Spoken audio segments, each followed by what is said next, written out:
Bonjour à tous, bienvenue à cette troisième édition du webinaire «Rencontre sur le chemin du passeur» qu'on va démarrer sur le thème du webinaire qui est le renoncement et la mise en mouvement du système d'acteurs. Les 2 premières séquences de webinaire étaient consacrées, plutôt au déclenchement. Qu'est-ce qui déclenche une démarche de transition?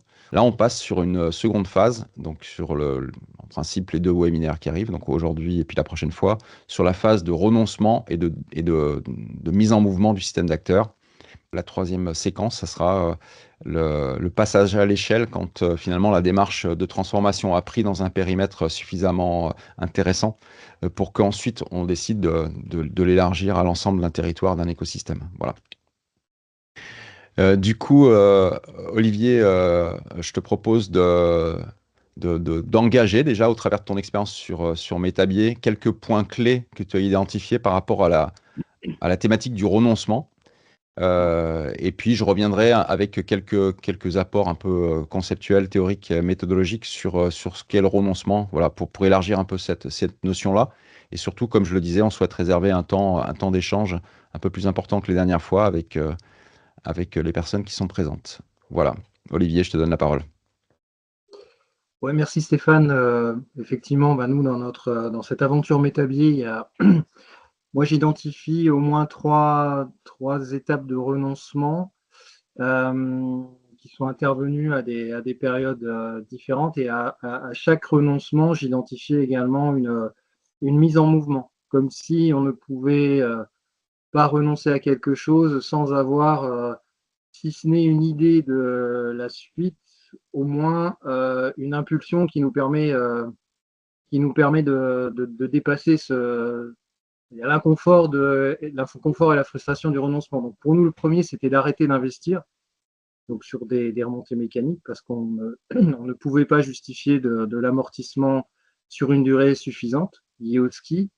Et en fait, ce renoncement-là, il a pu se faire parce que c'était pas un projet qui était lié à un besoin de performance supplémentaire, c'était vraiment lié à une problématique de sécurité. Donc, il fallait qu'on solutionne cette question de la sécurité avant de renoncer. Donc, le pendant du renoncement, ça a été le développement d'une méthode analytique qui nous a permis de comprendre pourquoi il y avait des problèmes de sécurité. Donc, on a innové d'un point de vue technique et ça nous a permis donc d'avoir ce premier renoncement.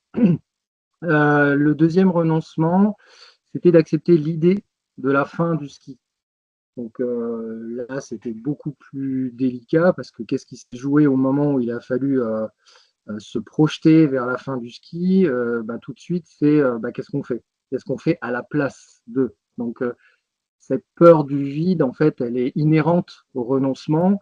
Euh, elle est, oui, elle est vraiment associée à ça, puisque quand on renonce, alors le renoncement pour moi, c'est pas de renoncer à ce qu'on pourrait faire de pire, c'est de renoncer à ce qu'on fait déjà. Parce que je vois effectivement certaines entreprises qui mettent en avant le renoncement du style je pourrais faire ça, mais je vais pas le faire parce que ça pourrait. Oui, ok, mais c'est pas de ce renoncement-là dont je parle. Moi, c'est vraiment d'un renoncement de ce qui fait qu'on est en activité, de ce qui fait qu'on travaille ensemble.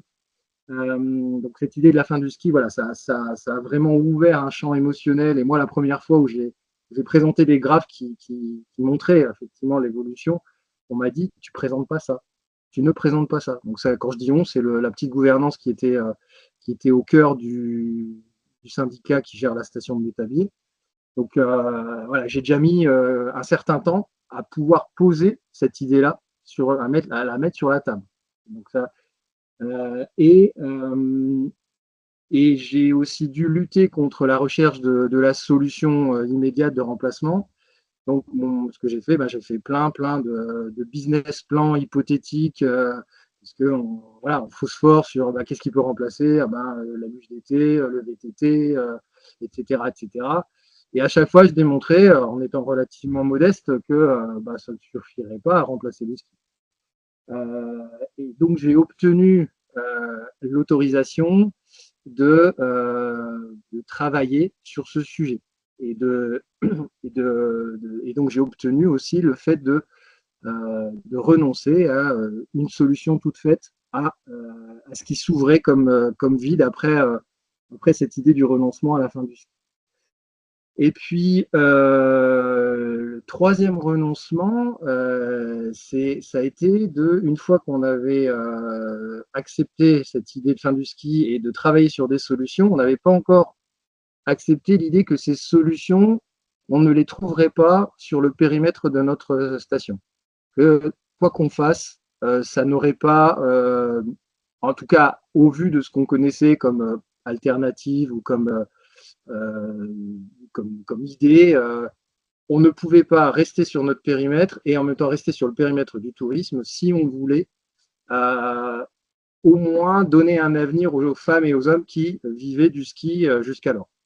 Et donc, c'est ce troisième renoncement qui est et qui a pu se faire en acceptant l'ouverture en fait de l'organisation sur son territoire et donc d'étendre en fait l'action qu'on avait commencé à mener pour la quête de solutions alternatives à l'échelle du territoire dans son ensemble et donc de mener la mise en mouvement, elle a pu se faire par du renfort d'ingénierie qu'on a pu avoir par un dispositif que l'État avait mis en place à cette époque-là, qui s'appelle Avenir Montagne Ingénierie, et qui nous a donné une légitimité pour aller travailler sur le territoire dans son ensemble et élaborer du coup une stratégie et une planification dynamique qui a donné naissance à ce qu'on appelle localement le master plan, qui va être entériné à la fin du mois d'ailleurs. Voilà, donc on a réussi finalement à accumuler ces renoncements donc je me répète, l'investissement, c'est parce qu'on a trouvé une alternative technique. L'acceptation de la fin du ski parce qu'on a accepté de se mettre en marche et donc on a créé une ingénierie dédiée à ça. Et trois, le fait que ça ne se trouverait pas sur notre périmètre et qu'il fallait s'ouvrir et ça a été l'ingénierie portée à l'échelle du territoire et l'aboutissement d'un master. Voilà. Je te laisse prendre de la hauteur. Oui, effectivement, en fait, on parle de renoncement et peut-être qu'on pourrait le définir, ou en tout cas évoquer ce que ça sous-entend pour nous. On a eu une discussion avec Olivier récemment et puis une autre personne, autour du renoncer, c'est décider, c'est renoncer.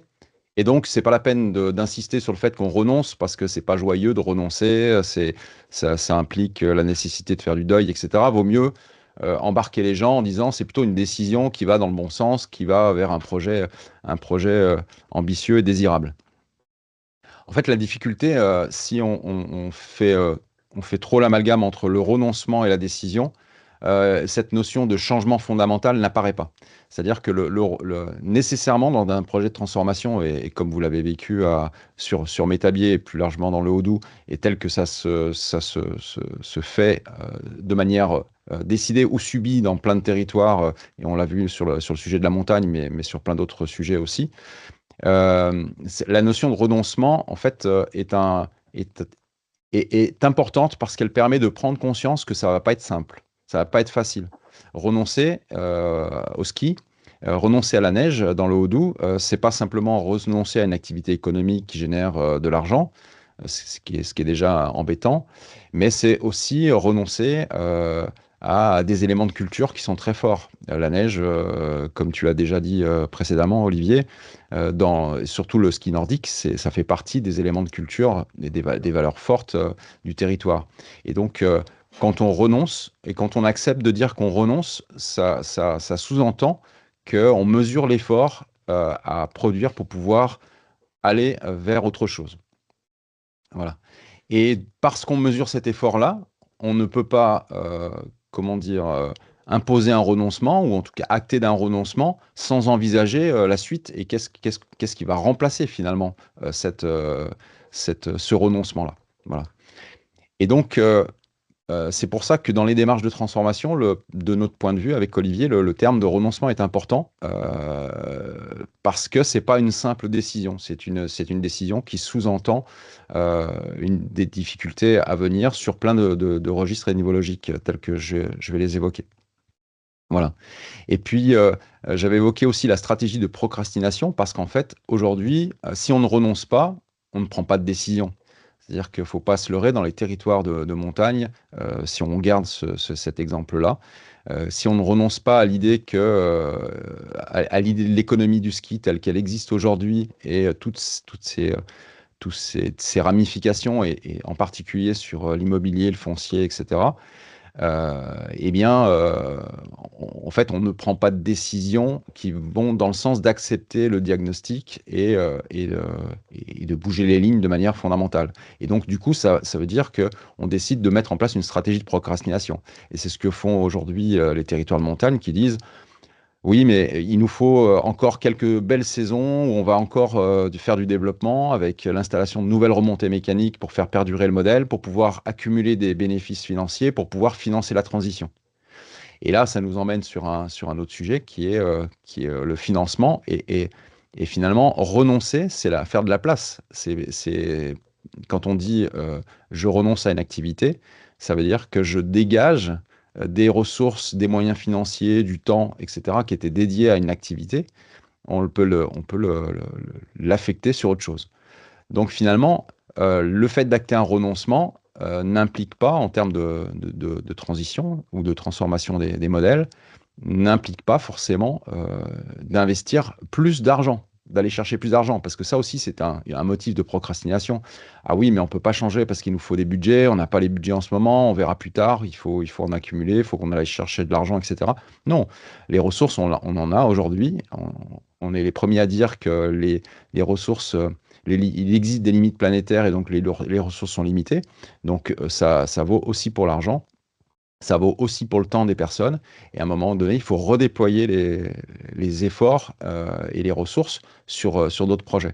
Et c'est là où, Olivier, tu disais que ce qui est important, c'est il y a un renoncement qui est acté, mais en face, il y a forcément une proposition. Et donc, à chaque fois, tu as mis en évidence quels étaient finalement ce qui a comblé et la manière dont les moyens ont été redéployés.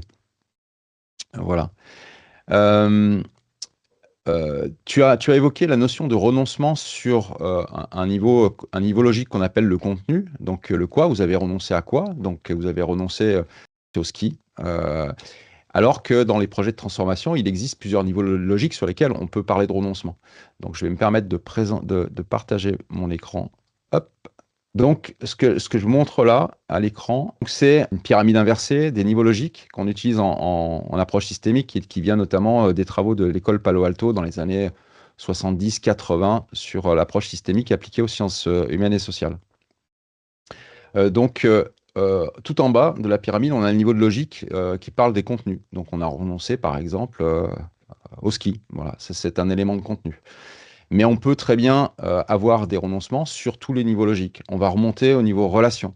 Donc les relations, c'est la manière dont les gens sont en relation entre eux, les équilibres de force et de pouvoir. Donc à un moment donné, quand on change une activité, si je reviens dans une entreprise, eh bien si on renonce à une partie de l'activité parce qu'on estime qu'elle est plus viable ou on estime qu'elle est réglementairement plus acceptable, ou socialement ou sociétalement plus acceptable, eh bien, on a la possibilité de... Donc, il va falloir redéfinir finalement le tissu relationnel. Il va falloir... l'arrêt d'une activité va forcément avoir des impacts sur les relations entre les acteurs. Donc, les acteurs étaient présents dans l'organisation, avaient un leadership, une position sociale dans l'organisation, et le fait de prendre une décision qui est de l'ordre d'un renoncement à une activité va redistribuer les cartes. Et donc, il va falloir réinventer l'ensemble du tissu relationnel. On peut monter au niveau du processus, c'est quand on renonce à la manière dont on s'y prend aujourd'hui, et c'est ce que vous avez fait, Olivier, notamment en changeant la méthode. Plutôt que d'appliquer une méthode d'ingénieur, vous avez appliqué une méthode d'ingénierie relationnelle, notamment. Et donc, vous avez renoncé à des pratiques qui étaient bien installées et qui étaient confortables parce qu'elles étaient préexistantes, elles étaient reconnues, etc. Et donc, vous avez eu un renoncement sur ce niveau logique du processus. Puis on peut remonter au niveau du cadre. Le cadre, c'est les objectifs qu'on se donne, c'est les moyens qu'on se donne, c'est les contraintes qui apparaissent dans le paysage. On peut remonter au niveau des éléments de contexte. Et on renonce, par exemple, le fait d'accepter l'idée d'être conscient que la neige, ça va être compliqué ces prochaines années. Eh bien, vous avez intégré dans des éléments de contexte vous avez renoncé finalement à un ingrédient qui faisait partie des immuables de ces éléments de contexte, qui était la neige. Bien non, en fait, la neige n'existera plus. Donc, dans les éléments de contexte, ça permet de réinterroger, finalement, de réouvrir sur quelles sont mes hypothèses sur lesquelles je travaille et qui me permettent de définir mon cadre. Puis je peux remonter au niveau de l'environnement, au niveau du paradigme, et notamment nos modèles économiques, nos modèles de société, nos croyances, etc. Puis je peux remonter encore au niveau de la place de l'homme sur la planète. Voilà. Donc, à quoi ça sert d'utiliser ces niveaux logiques? Ça sert déjà, d'une part, de savoir vraiment où se positionne le renoncement et qu'est-ce que ça sous-entend. Et puis, d'une manière générale, on utilise cette pyramide des niveaux logiques parce qu'on sait que si on a un problème sur le contenu, par exemple, si on a un problème sur nos remontées mécaniques, probablement que la solution ne va pas se retrouver sur le contenu, mais va plutôt se trouver sur les niveaux supérieurs, soit au niveau des relations, du processus, du cadre, des éléments de contexte, de l'environnement. Donc, quand on veut résoudre un problème relationnel, de la même chose, eh bien, on va devoir remonter d'un cran, au moins au niveau du processus, parce que le problème relationnel, il n'est pas forcément lié au mauvais caractère de deux personnes, il est souvent lié à la manière dont travaillent ces personnes dans une organisation, où elles sont en interaction, et donc, en changeant des éléments dans le processus, on va très nettement, probablement, améliorer les relations. Si ça ne suffit pas, il faut remonter au niveau du cadre, c'est-à-dire quels objectifs elles se donnent. Il peut y avoir des personnes qui sont en conflit parce qu'elles ont des objectifs qui sont antagonistes. Et donc, quand on remonte au niveau du cadre, donc cahier des charges de ces personnes-là, des objectifs qui leur sont donnés, des contraintes qui leur sont imposées, eh bien, on va pouvoir démêler probablement des choses qui vont permettre d'améliorer les relations. Voilà. Donc, la pyramide des niveaux logiques est relativement importante et c'est un super outil pour travailler sur les systèmes. Voilà. Et puis, le renoncement, c'est évidemment le passage à l'action. C'est-à-dire qu'à partir du moment où on renonce, comme on disait tout à l'heure, on libère des ressources, on libère de l'énergie, on libère de la charge mentale, et ça va nous faciliter le passage à l'action pour passer à autre chose. Voilà. Et donc, je peux donner un exemple dans des processus de transformation d'entreprise. On est intervenu sur un sujet qui était la santé et la sécurité au travail, dans une organisation qui était très exposée au risque. Et donc, au départ, le client nous demande de l'aider à mettre en place une nouvelle gestion documentaire. Et donc, on a dit, bah, pourquoi vous voulez mettre en place une gestion documentaire? La réponse, c'était de dire, bah, en fait, on a eu un audit en santé et sécurité du travail, on nous a dit qu'on n'était pas exemplaire là-dessus et que ça posait problème, etc. Et on a essayé de comprendre finalement pourquoi il y avait des problèmes de gestion documentaire, de gestion de l'information au sens large. Puis finalement, on a très vite compris que ce n'était pas un problème technique ou un problème de processus, de manière de faire, c'était plutôt un problème de culture et que la santé et la sécurité étaient finalement dans cette organisation incarnée par une seule personne qui était l'expert sécurité. Et puis, toutes les autres personnes autour s'en remettaient à cette personne-là pour régler tous les problèmes de santé et de sécurité au travail. La direction générale de cette organisation s'est dit non, c'est pas possible qu'on puisse continuer comme ça. Je veux pas attendre qu'il y ait des morts et je veux vraiment enclencher des changements de fond sur la manière dont se comportent les personnes par rapport à la santé et la sécurité, qui était vu comme finalement un sujet qui était contraignant, rébarbatif, qui intéressait personne. Et pour le directeur, il s'est dit non, c'est pas possible. Il faut que ces personnes comprennent que la santé et la sécurité, c'est juste pour eux et pour leurs collègues. C'est déjà pour voilà, on n'a pas le droit de mourir au travail. Donc il va falloir que ces perceptions changent. Et donc on a dû renoncer enfin cette organisation a dû renoncer au fait d'avoir un ingénieur sécurité qui s'occupe de tout, qui soit responsable de tout, à passer à une logique où c'est les services qui sont responsables de leur propre santé et sécurité. Et pour que ce passage puisse se faire, parce que si on leur dit maintenant, ben, en fait, ça change, c'est les services qui doivent s'occuper de la santé et de la sécurité, il n'y a rien qui va se passer, puisqu'il faut intervenir sur les éléments de culture. Donc, on leur a proposé des expérimentations de passage à l'action avec de nouvelles méthodes. Donc, c'est injecter un peu d'énergie pour que les sujets de santé et de sécurité remontent au niveau d'une cellule qu'on avait créée, cette cellule imaginale qu'on évoque dans le bouquin du passeur, dans le livre du passeur, pardon. Du coup, cette cellule n'était pas là pour régler les problèmes de santé et de sécurité, mais pour aller titiller les différents services dans l'organisation pour faire remonter les problématiques et pour leur proposer des méthodes de traitement de ces problématiques. Et voyant que dans ces services-là, les problématiques remontant, les sujets étant traités avec des méthodes très différentes, Et voyant les résultats que ça produit, parfois des sujets de santé et de sécurité qui étaient bloqués depuis 1 an et demi, avec des groupes de travail qui se voyaient tous les mois, tous les 2 mois pour pouvoir essayer d'avancer sur un projet, on l'a traité en 3 heures et demie de temps. En fait, on avait fait un diagnostic partagé, on avait identifié des axes de solution, la décision a été prise à l'issue et on avait déjà toutes les solutions pour pouvoir résoudre. Et 1 mois et demi après, ça a été mis en place effectivement sur le terrain. Donc du coup, ça apporte des bénéfices. Donc renoncer finalement à des pratiques euh, usuelles, ancestrales, qui sont bien implantées dans l'organisation, a permis à cette dernière de faire du vide et d'expérimenter d'autres choses qui ont été beaucoup plus efficaces et qui apportent de la satisfaction. Voilà. Je m'arrête ici pour ces exemples. Voilà. Donc, sachant que le renoncement est une étape indissociable de notre point de vue pour qu'un système d'acteurs puisse se mettre en mouvement et les deux sont complètement interconnectés. Voilà. Je ne sais pas si Olivier, tu veux rebondir dessus ou si on ouvre directement les questions. Non, mais en fait, je te rejoins sur le fait de. En fait, moi, j'appelle ça la tension en fait qu'on doit mettre dans, dans le système en fait pour créer C'est du ça. mouvement. C'est assez même facile à comprendre d'un point de vue physique. Hein. Un écoulement d'eau, c'est remplir du vide. Hein. Donc forcément, on crée du vide, ça crée du mouvement. Et, euh, et le système, comme il veut tellement garder son équilibre et ça lui fait tellement peur de se transformer tellement profondément, bah, il empêche effectivement ce mouvement et il essaye de remplir. Donc, enfin, moi, une de mes travaux, ça a été toujours de maintenir cette tension.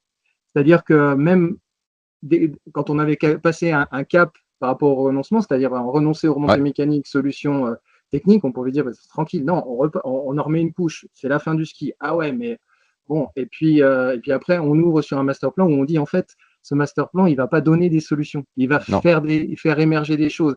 Et quand on était quand on est dans ces ateliers d'émergence de solutions, donc ces groupes de travail, en fait, on injecte en permanence des données systémiques qui font croire qu'en fait, on ne peut rien faire. Et donc, c'est vraiment poussé à l'extrême, en fait, c'est poussé dans les retranchements, vraiment, parce que les enjeux sont tels que on peut plus se contenter des petites mesurettes, en fait, des petits pas. C'est fini, ça. Enfin, c'est notre croyance. Enfin, si on croit encore, alors je vais être un peu méchant, mais à la RSE, et au développement durable et à la performance environnementale, en fait, c'est pas de ça dont on parle. Ça veut pas dire que c'est pas utile, hein, tout ça, mais c'est juste un premier palier, quoi. Et nous, le palier d'après, il est beaucoup plus grand. Il est beaucoup plus grand. Et si on veut le passer, on n'a pas le choix. C'est du renoncement. Donc, ça doit crisper un peu. Si ça crispe pas, je trouve qu'on passe à côté.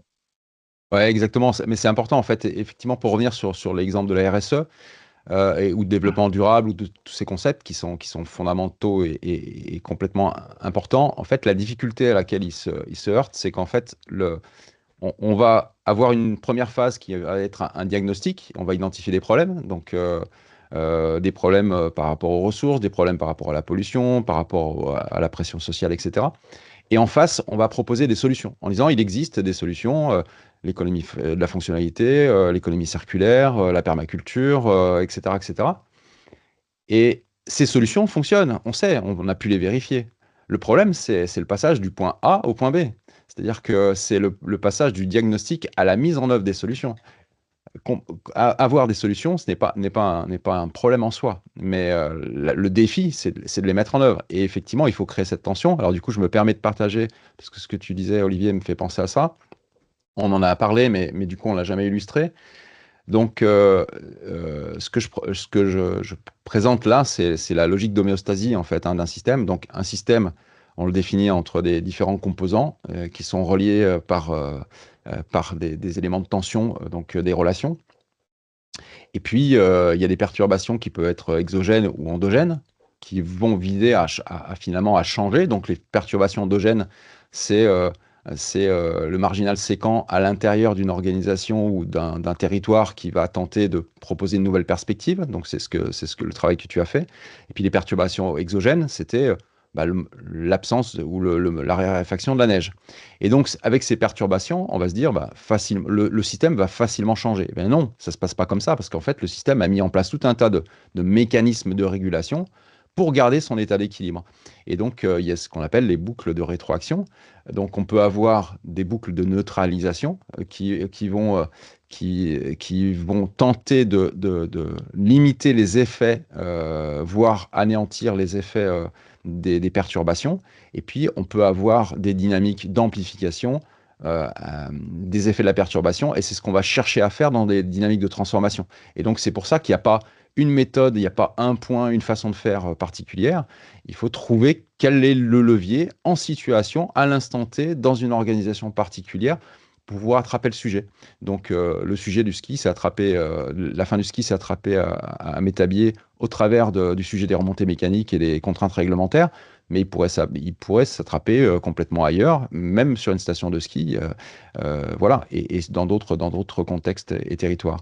Et on ne sait pas à l'avance identifier quels sont les axes, enfin les sujets qu'on va pouvoir attraper pour pouvoir avoir un effet de levier maximum. Et c'est pour ça qu'on rentre avec une démarche qui est adaptée, qui est issue de la pensée complexe, une démarche itérative, où on va, dans un premier temps, tenter d'expérimenter des choses et de voir comment le système réagit. Et en fonction de ses réactions, oulala, le système se rebelle trop, et donc là, ça va être trop compliqué. Je vais dépenser trop d'énergie pour obtenir des résultats pratiquement nuls. Donc là, je ne vais pas continuer dans cette voie. Et je vais expérimenter d'autres choses qui vont me permettre d'identifier des points de levier, des points de bascule, quoi. Voilà. Ben, on peut ouvrir les questions. Donc, pour les questions, levez la main et puis je vous donnerai la parole avec l'ouverture du micro.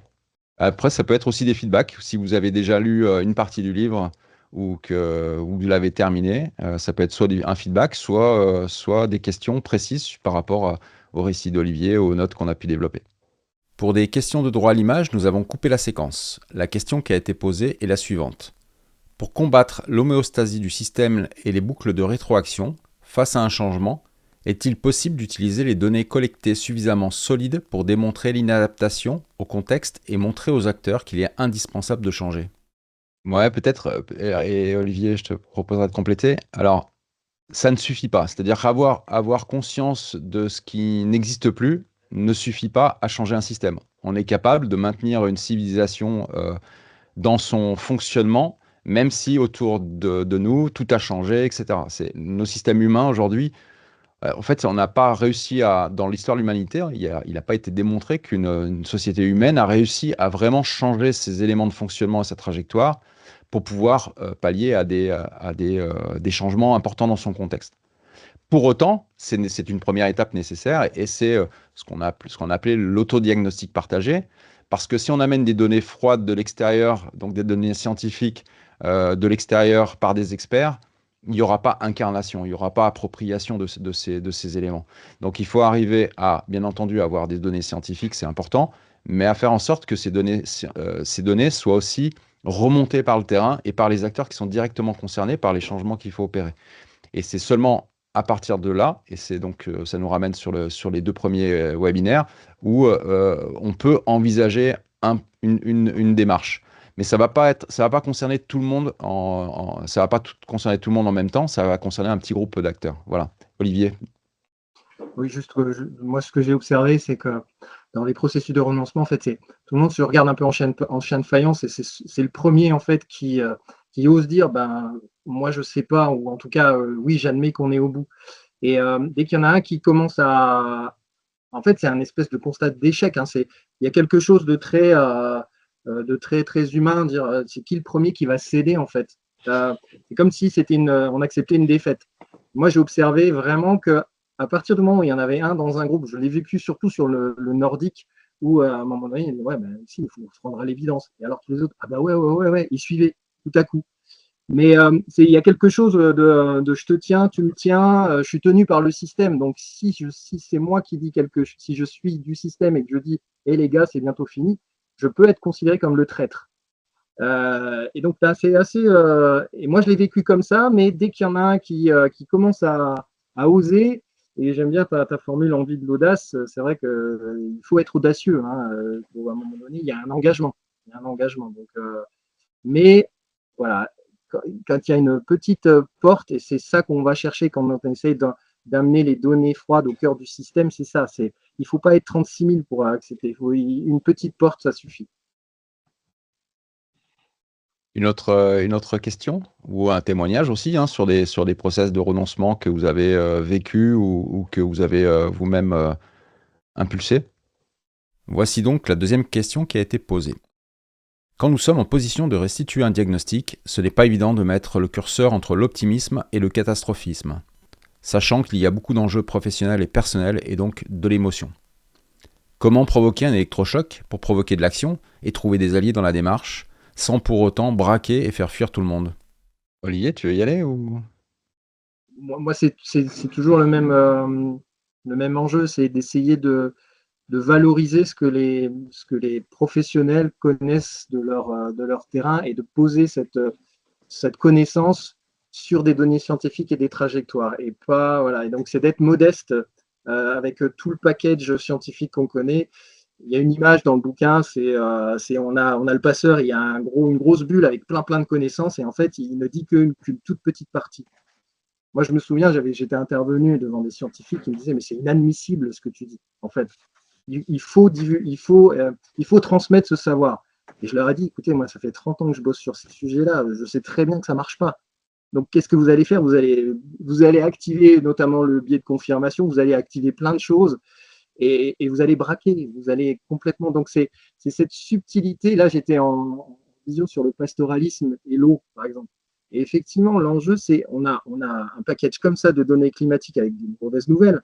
Donc, l'idée, c'est accepter peut-être même de simplifier la complexité, mais de se mettre d'accord sur dire on va diffuser ça, on sait que c'est partial, mais entre nous, quand je dis entre nous, c'est voilà, au moins tu as des collègues avec qui tu travailles, tu as déjà des alliés techniques, j'ai envie de dire, parce que c'est quand même hyper important d'avoir un noyau technique sur lequel on parle de la même chose et on fait pas des digressions, du catastrophisme, etc. Parce que effectivement, on avait évoqué le rôle des experts dans tout ça, où les experts, en fait, on les paye, donc eux, ils sortent leur science, hein, et donc voilà, il faut peut-être pas les laisser trop parler. Et c'est justement là où il y a un vrai effort de synthèse et de sentir, et c'est vrai qu'il y a un peu ce côté sentir l'acceptation de ce qui est capable d'être entendu. Et quand je dis sentir, ça veut dire à un moment donné mettre la dose de tension suffisante pour que ça gêne, mais pas trop. C'est assez subtil, mais si on ne va pas au contact du terrain, en fait, on peut pas savoir. Et quand tu dis comment je fais pour embarquer les décideurs, c'est justement là, il ne faut pas les mettre tout de suite dans le truc, quoi. Moi, aujourd'hui, je ne veux plus intervenir devant des décideurs tout de suite. Tant que le noyau technique n'a pas un récit commun, et là, j'étais en visio, c'est les représentants de la Chambre d'agriculture qui se tirent dans les pattes avec les conservateurs de la réserve, etc. Et moi, l'objectif, c'est qu'on ait un discours commun. Et là, on trouve et c'est après, on construit un discours pour le décideur. Voilà, donc il y a vraiment de l'habileté dans la diffusion de l'information. Et bon, voilà, c'est mon vécu, mais Stéphane, si tu veux compléter. Je pense qu'il faut être conscient que dans les démarches de transformation, on fait un travail de lobbyiste. Donc, il faut utiliser les mêmes outils, c'est-à-dire qu'on fait un travail d'influence. Et à partir de ce moment-là, on a besoin de mobiliser de la communication stratégique. Donc, il faut vraiment penser la communication comme un outil stratégique au service d'une finalité. Donc, la différence entre des gens comme nous et puis des acteurs du tabac ou du pétrole, c'est qu'on n'a pas les mêmes finalités. Voilà. Mais malgré tout, on a les mêmes outils. Et donc, c'est d'autant plus difficile qu'on a une éthique qui est généralement différente. Donc, on a besoin de cette communication stratégique. Alors, ça, c'est un premier niveau de réponse. Et puis, le deuxième, c'est aussi une co-responsabilité, une co-responsabilisation sur les éléments diagnostiques. Donc, de ne pas en donner trop, comme le dit Olivier, et de faire en sorte que les données, elles viennent aussi du terrain et qu'il y ait un moment où, même si les gens n'ont pas participé à l'émergence ou la construction de la donnée, au moins qu'ils aient la possibilité de s'exprimer sur est-ce que je suis d'accord, est-ce que je l'accepte ou je ne l'accepte pas. Et c'est ce qu'on a fait dans le Odoo, notamment à un point de bascule où on est passé de la station au territoire. On a travaillé avec différents experts du tourisme, de l'environnement et des acteurs locaux, mais en comité restreint, à faire un diagnostic holistique. Donc, diagnostic à la fois sur les questions du tourisme, de l'économie, etc., mais un diagnostic sur les éléments relatifs à l'environnement, l'eau, etc. Et ça aussi. Et un diagnostic social en disant c'est quoi le tissu social du territoire, c'est quoi ses besoins, etc. Et les contraintes, c'est quoi les dynamiques économiques. Et ça a donné lieu à une séquence d'intelligence collective, donc avec, ce n'était pas tout le territoire, mais c'était une centaine de personnes qui ont été mobilisées dans un temps de travail de 4 heures, où dans une première étape, il leur a été présenté, on va dire en 20 minutes, en 20-25 minutes, ces éléments de pré-diagnostic qui ont été réunis.